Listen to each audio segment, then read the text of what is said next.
Fine. Welcome back, everyone. We get to be here joined with Pete Van Aarle, who is the pharmacy director at LDS Hospital, and you're going to be talking about medication safety. So let's jump right in and talk about the things we should be doing to make sure we're safely taking our medications. So what about make sure you're following the instructions? Okay, the classic example for this are antibiotics. Often patients, they start feeling better after taking a few doses, and then they discontinue it.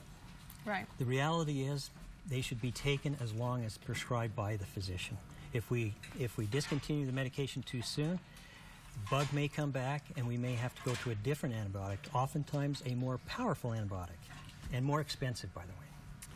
So if I'm feeling sick, I go into my doctor and he prescribes an antibiotic. Is it important that I let him know what I'm taking, or is it okay to just take the antibiotic along with whatever else I'm already taking medication-wise? That's a good point. It's important to let the physician know exactly what medications you're on. For example, if you're on an antibiotic and you happen to be on a drug like warfarin, which is an anticoagulant, the antibiotic actually affects how warfarin works. Oh, interesting. Well, what if you're taking stuff that's not necessarily a prescription, like vitamins, supplements? Do they need to know that, or is that probably fine because you get it over the counter? No, great, because there are vitamins that have vitamin K. And vitamin K works against the previous example, which is warfarin.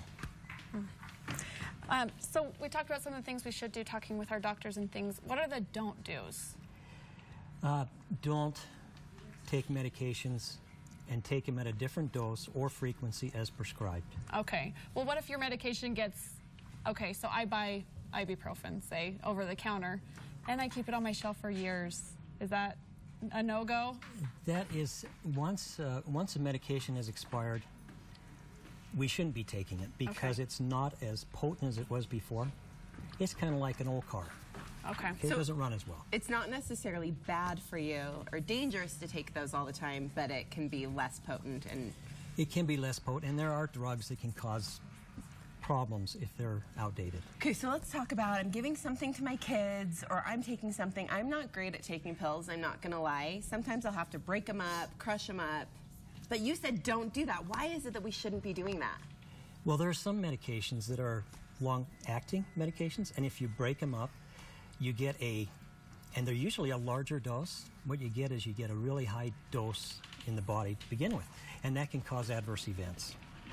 Well, I think doing anything and not things. taking medications the right way can be so dangerous. Right. And with so many that we're all taking nowadays, it's really important to follow those guidelines.